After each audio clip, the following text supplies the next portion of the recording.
ಸುಮಾರು 2 ಕೋಟಿ ರೂಪಾಯಿ ವೆಚ್ಚದಲ್ಲಿ ನಿರ್ಮಾಣವಾದ ಬಾಲಕಿಯರ ಆಶ್ರಮ ಶಾಲೆಯನ್ನು ರಾಜ್ಯ ಗೃಹ ಸಚಿವರಾದ ಬಸವರಾಜ ಬೊಮ್ಮಾಯಿ ಅವರು ಉದ್ಘಾಟಿಸಿದರು. ಬಳಿಕ ಮಾತನಾಡಿದ ಸಚಿವ ಬಸವರಾಜ ಬೊಮ್ಮಾಯಿ ಅವರು, ಈ ಸುಂದರ ಕಟ್ಟಡದ ನಮ್ಮ ಮುಂದಿನ ಭವಿಷ್ಯವನ್ನ ಬರೆಯುವಂತ ಕಟ್ಟಡವಾಗಿದೆ. ಈ ಕಟ್ಟಡದ ಉದ್ದೇಶ ನಮ್ಮ ಹೆಣ್ಣು ಮಕ್ಕಳು ಕಲಿಯಬೇಕು. ಅವರು ಕಲಿಯಬೇಕಾದರೆ ಅವರಿಗೆ ಉತ್ತಮ ವಾತಾವರಣದ ಅಗತ್ಯವಿದೆ ಎಂದು ಹೇಳಿದರು. ಭವಿಷ್ಯವನ್ನ ಬರೆಯುವಂತ ಒಂದು ಕಟ್ಟಡ ಅಂತ ನಾನು ಹೇಳ್ತೀನಿ. ಪೋಸ್ಟ್ ಮೆಟ್ರಿಕ್ ಮಕ್ಕಳಿಗೆ ಹಾಸ್ಟೆಲ್ ಫೆಸಿಲಿಟಿಗಳನ್ನು ಕೊಡುವಂಥ ಚಿಂತನೆ ನಮ್ಮ ಸರ್ಕಾರ. ಪ್ರೀ ಮೆಟ್ರಿಕ್ಗಳು ಮಾಡ್ತೀವಿ, ಪೋಸ್ಟ್ ಮೆಟ್ರಿಕ್ ಕೂಡ ಮಾಡ್ತೀವಿ. ಇದರ ಉದ್ದೇಶ ಇಷ್ಟೇ,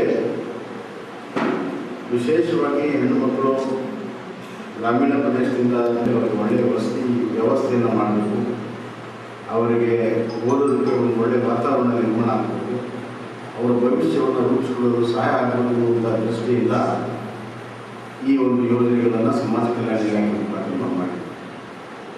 ಒಳ್ಳೆಯ ಕಟ್ಟಡ ಆಗಿದೆ. ಈ ಒಳ್ಳೆಯ ಕಟ್ಟಡದಲ್ಲಿ ವಿದ್ಯಾರ್ಥಿಗಳು ಅತ್ಯಂತ ನಿಷ್ಠೆಯಿಂದ ಪ್ರಾಮಾಣಿಕತೆಯಿಂದ ವಿದ್ಯಾರ್ಥಿನಿಯನ್ನು ಮಾಡಿ ತಮ್ಮ ಭವಿಷ್ಯವನ್ನು ರೂಪಿಸಿ ಅದರ ಮುಖಾಂತರ ನಾಡಿನ ಭವಿಷ್ಯವನ್ನು ಕೂಡ ರೂಪಿಸಬೇಕನ್ನುವಂಥ ಒಂದು ಹಾರೈಕೆಯನ್ನು ಮಾಡುತ್ತಾ ಅನಂತರ ಮಾತನಾಡಿದ ಶಾಸಕ ಸುನೀಲ್ ಕುಮಾರ್, ನಾನು 3 ವರ್ಷದ ಅವಧಿಯಲ್ಲಿ ಸರ್ಕಾರದ ಕಟ್ಟಡಗಳಿಗೆ ಹೊಸ ಸ್ಪರ್ಶ ನೀಡುವ ಕಲ್ಪನೆಯನ್ನ ಮಾಡಿದ್ದೇನೆ ಎಂದು ಹೇಳಿದರು. ಇಲಾಖೆಗಳ ಮುಖಾಂತರ ನಡೀತಾ ಇರುವಂತದ್ದನ್ನ ನಾವೆಲ್ಲರೂ ಕೂಡ ಗಮನಿಸಿದ್ದೇವೆ. ಕಾರ್ಕಳದ ಆಶ್ರಮ ಶಾಲೆ ಈ ಕೆಲಸವನ್ನು ಮಾಡಬೇಕು ಅನ್ನೋ ಕಾರಣಕ್ಕೆ ದೂರದ ಹಳ್ಳಿಯ ಪ್ರದೇಶದಿಂದ ಬೇರೆ ಬೇರೆ ಜಿಲ್ಲೆಗಳಿಂದ ಇಲ್ಲಿಗೆ ಹೆಣ್ಣುಮಕ್ಕಳು ಬರ್ತಾ ಇದ್ರು ಕೂಡ ಹಾಸ್ಟೆಲ್ ಅಲ್ಲಿ ಓದಬೇಕು ಅನ್ನುವಂತ ಹಮ್ಮಲಿಂದ ಬರ್ತಾ ಇದ್ರು ಕೂಡ ಒಂದು ಶೈಕ್ಷಣಿಕವಾದಂತಹ ವಾತಾವರಣ ಆಶ್ರಮ ಶಾಲೆಗಳಲ್ಲಿ ಇರಲಿಲ್ಲ ಅನ್ನುವಂಥ ಮಾತನ್ನ ಬೇರೆ ಬೇರೆ ಸಂದರ್ಭಗಳಲ್ಲಿ ನಾವು ಕೇಳಿದ್ವಿ.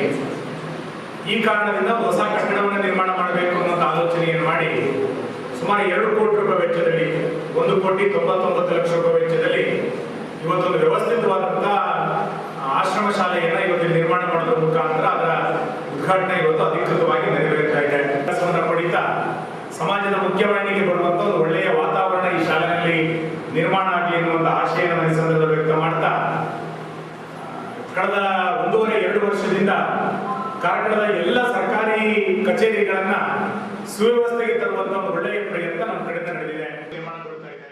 ಈ ಸಂದರ್ಭದಲ್ಲಿ ವೇದಿಕೆಯಲ್ಲಿ ಜಿಲ್ಲಾಧಿಕಾರಿ ಜಗದೀಶ್, ಉಡುಪಿ ಜಿಲ್ಲಾ ಪೊಲೀಸ್ ವರಿಷ್ಠಾಧಿಕಾರಿ ವಿಷ್ಣುವರ್ಧನ್, ಉಡುಪಿ ಜಿಲ್ಲಾ ಪಂಚಾಯತ್ ಕಾರ್ಯನಿರ್ವಹಣಾ ಅಧಿಕಾರಿ, ಅದು ಪುರಸಭಾ ಅಧ್ಯಕ್ಷ ಸುಮಾ ಕೇಶವ್ ಮುಂತಾದವರು ಉಪಸ್ಥಿತರಿದ್ದರು.